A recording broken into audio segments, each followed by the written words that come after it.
আমাদের সংসারে ডিভোর্সের মেন কারণ আমরা দুজনেই নিজেই, পরে হচ্ছে হয়তো বলতে পারেন এই মহিলা বা থার্ড পার্সন বা যে কেউ হতে পারে, বাট আমি কখনোই ওই পার্সনটাকে শুধু যে ওনার জন্যই আমাদের সংসারে, যে আমি বললাম আমাদের নিজের ঝগড়া না হলে তো অন্য মানুষগুলো আমাদের সংসারের মধ্যে অ্যাডই হতে পারতো না। মামুন যদি না মারতো, মামুন যে কাজগুলো মামুনের বিরুদ্ধে আছে, যে মানুষের টাকা মেরে খাচ্ছে বা মারামারি করতেছে, সেম জিনিসটাই আমার সাথে করেছে। আমি ততদিন পর্যন্ত মামুনের ব্যাপারগুলো বিশ্বাস করেছি যতদিন পর্যন্ত আমার সাথে করেনি এই ব্যাপারগুলো।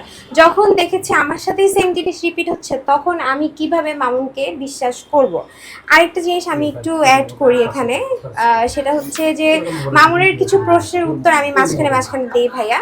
মামুন আমার মাকে নিয়ে বলতেছিল ময়মনসিং হচ্ছে আমার মা ওকে হসপিটালে দেখতে দেয়নি, হসপিটালে গিয়ে আমার খালা আমার মা ওর সাথে অনেক খারাপ ব্যবহার করেছে। আচ্ছা, আমি কিন্তু মামুনের সাথে মানে ওর সাথে আমার বিয়ে হওয়ার পরে কিছুদিন পরে এরকম মারামারির কারণে আমি প্রচণ্ড পরিমাণে সিক হয়ে যাই।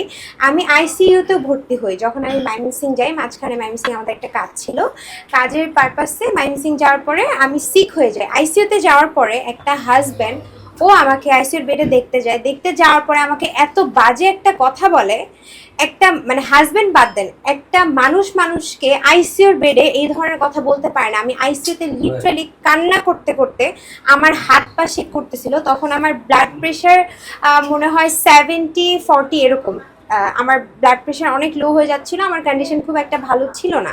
ওই মুহূর্তে মামুন আমাকে যে ধরনের বাজে কথা বলেছে, আমি আইসিইউর বেডে, একটা মানুষকে বলে না, ও তো আমার হাজবেন্ড ছিল।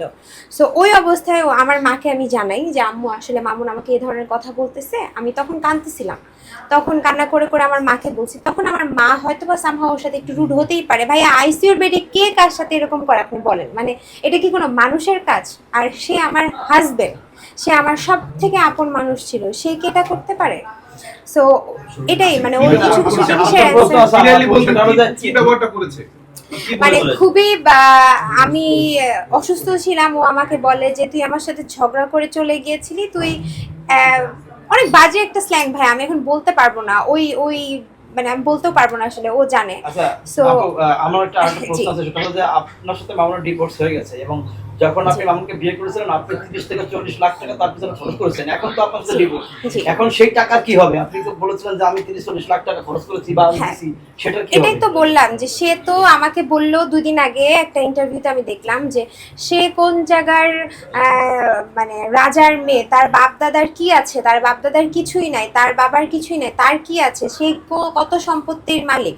তা আমি কিছুই না, আমি তো, সে তো প্রিন্স, সে তার নামের আগে কি জানি প্রিন্স, রাইট ভাইয়া? আচ্ছা, তো প্রিন্সের কি উচিত না যে আমার মতো গরিব মেয়ের টাকাগুলা ব্যাগ দিয়ে দিতে? আপনারা কি বলেন? অবশ্যই, আমি কেন যাব না, আমি চাইতাম না, কিন্তু সে তো প্রিন্স, আমার বাপদাদার কিছু নেই, এই জন্য আমি আমার টাকাগুলো অবশ্যই টাকার জন্য মামলাতে যাব বলতে এটা এখনো সিদ্ধান্ত নেইনি ভাইয়া। এটার ব্যাপারে আমি একটু সিদ্ধান্ত নিয়ে তারপর আমি আসলে না 80 লাখ না, এটা বললে মিথ্যা কথা বলা হবে।